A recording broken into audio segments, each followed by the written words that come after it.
Hi, I'm Angela Hughes. I'm here with Insider Travel Report, and I'm here with the captain of the HX Expedition Line of Spitsbergen. I cannot pronounce your name, so I'm going to let you do that for us. Yeah, my name is Sverre, and as you said, I'm the captain here on Spitsbergen. Yeah, so we have been traveling all over Greenland, and this is really crazy remote up here. We're on the southern side, southern-eastern side, right? Eastern side, yeah. Not so southern. No. We came from Iceland. It's been super remote, but super remarkable. Can you talk about the difference between the east and the west? Yeah, the eastern side, where we've been now on a 12 days voyage, starting and ending in Reykjavik on Iceland. It's the more remote side, so to speak, of Greenland. It has less population. It's basically only two places on the whole of east side of Greenland that is inhabited, and that is Ittoqqortoormiit and Tasiilaq. So on the west side you have a lot more civilization. I mean, Greenland is still not big in that sense. It's only around 57,000 people all over Greenland.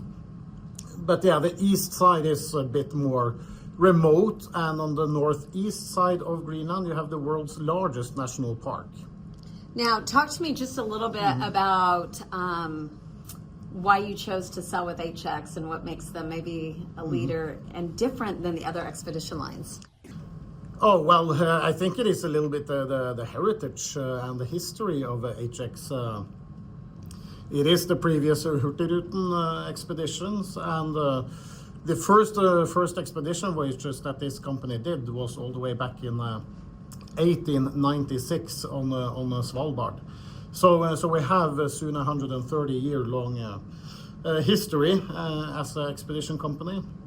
So we have a lot of people with a lot of experience in this company on the ships and also shoreside.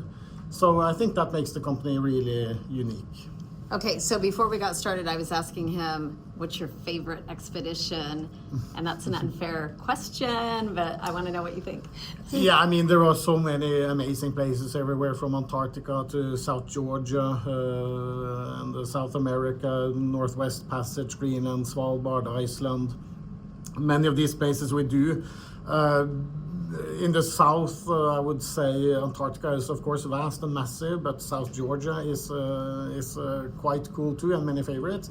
And every single person on the ship has told me South Georgia is one of their favorites. I know many expect people to say Antarctica when it comes to the south, but I do know that many have South Georgia actually as a slight favorite over Antarctica, actually, which is somewhat understandably with the contrast and landscape and scenery there. South Georgia is really special. But up here north, there is no doubt that kind of Greenland is the biggest counterpart to Antarctica when it comes to size. Glaciers, icebergs, all these kind of things. And on the west side of Greenland, which is the Disco Bay and the Ilulissat Ice Fjord, which is one of my favorite, I would say, because it's the highest. The Ilulissat Ice Fjord produces the most icebergs on the northern hemisphere, outside of Antarctica on the southern hemisphere. So it's just sailing around in Disco Bay and looking at that massive amounts of icebergs, and doing the walks up to the Ilulissat Ice Fjord and hearing the bouldering from the nature is amazing.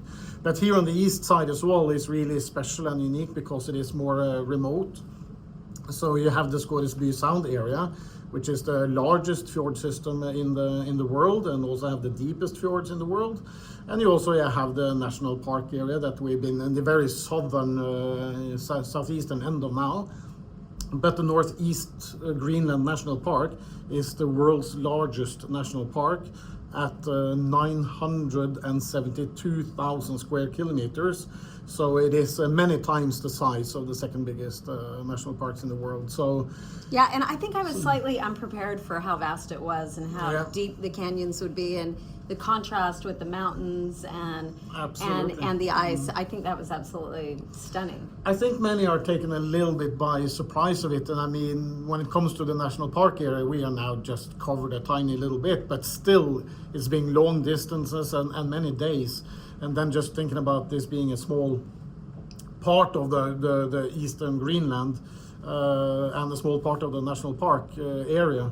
I think it takes many by surprise how massive areas there is on Greenland and how huge it actually is. So yeah. What's one of the biggest challenges you think you face sailing in some of these remote areas now? Well, it's a lot dependent on the weather, of course. I mean, now we've been very lucky with nice weather, good conditions, and lots of animals. Lots of animals, yeah. And we have the fog has been very nice with us. So we only had a couple of nights with the fog in the beginning of the cruise during the night, and we had now when we got out on the coast again and out from the fjords, but both inside the Scottish Bay Sound and the National Park area, we had fog-free days and been able to navigate with quite ease.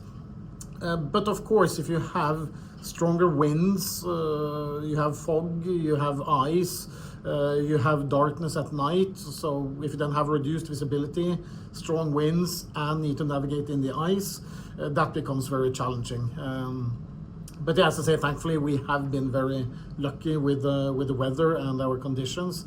So if every cruise was like this, then it would have been really amazing. It is not always like this. So we have been very fortunate on this cruise, I have to say. What's the advantage that HX has over other expedition lines? I know that's kind of a tricky question, but yeah, no, I think it is a little bit, as I mentioned. I think it is the experience that is in the company, the history of it. Say we are the oldest operator that where the history for expedition goes all the way back till 1896. I feel like everybody's popping up as an expedition line now, and what do you have to say about that?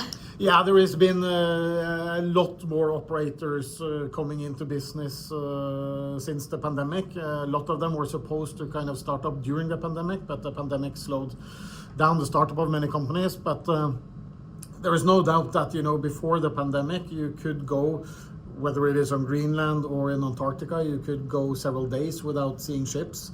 Now you can see certain places, several ships a day. So there is no doubt that the market has been relatively well flooded with new operators and ships. Still, you can see here where we have been now on East Greenland that there is quite far between the ships, because there is not that many ships that still go here to East Greenland. Which is why you want to do East Greenland, because it's still remote, it's untouched, you're walking where people have not walked, right? Absolutely, it's far more untouched. So you will see far more both civilization and ships on the west coast, and even in Antarctica. I mean, there is less ships here on the east side of Greenland than it is in Antarctica. So maybe East Greenland can be compared a little bit to South Georgia. And I've actually been so surprised how active this trip's been. I'm younger compared to maybe the demographic that you would think, the discretionary income that comes, but it's kept me really active. I've been kayaking, hiking, and I've even done the middle hiking, not the extreme hiking, because I'm not in shape enough for some of the hiking. Yeah, no, there's a lot of possibilities here, as you say, for hikes, just normal walks, for lectures, for kayaking, zodiac cruising, polar plunges as well. There is it's a lot of activities that it's possible to do, and not at least also all the lectures and the presentations going on. So the hope is that people go back home understanding both nature and wildlife a little bit better, and have a bit more knowledge about these areas and the polar and Arctic regions. Wonderful. And let me just ask you, what's something personally as a captain that maybe you've learned sailing these seas, just to wrap it up? Oh, what I've learned, I mean, I have been for sea now altogether for around 30 years, and I've been a bridge officer for 28. Difficult to maybe say one thing that you've learned.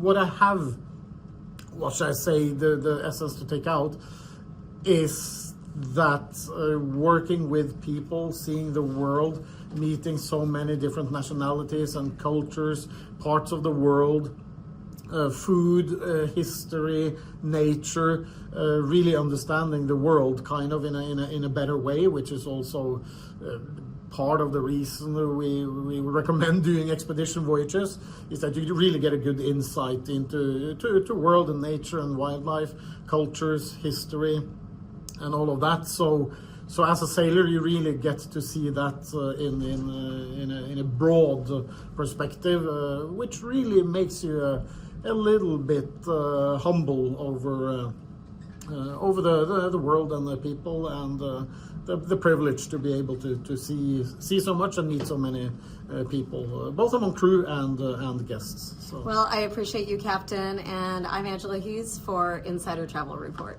Hey, I'm here with Rubio. He's one of the expedition guides, and look at behind us. Tell us a little bit about where we are. So we're at the end of the Rippe Fjord, and you can see the glacier behind us. We just had a huge calving happening.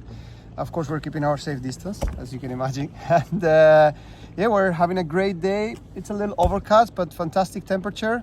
And just gonna keep going and exploring more of this beautiful glacier. And we've had fantastic weather this week. I mean, it was so blinding the last 3 days with sunshine. Yeah. I mean, I'm actually really happy with the overcast conditions right now. It's easier on the eyes, don't you think? I get burned here. I'm from Spain, and I get burned here in the Arctic. Like. Yeah, what's unusual that you guys usually see up in Greenland, and how popular is this destination becoming? Well, the Maxcox, I would say, for me is the most impressive animal. Because, for example, polar bears, you will find them in Svalbard very often, but they don't have Maxcox in Svalbard. And we've seen a couple of polar bears on this expedition for sure, right? Correct, yeah. Correct. Even though a lot of people say that, East Greenland, you don't see polar bears, but... well, we've seen two in 2 days, so we're having really good luck. Absolutely fantastic. So we've seen some muscat as well. So this is fantastic. We're out on the water. Conditions are wonderful. Yep. And look behind.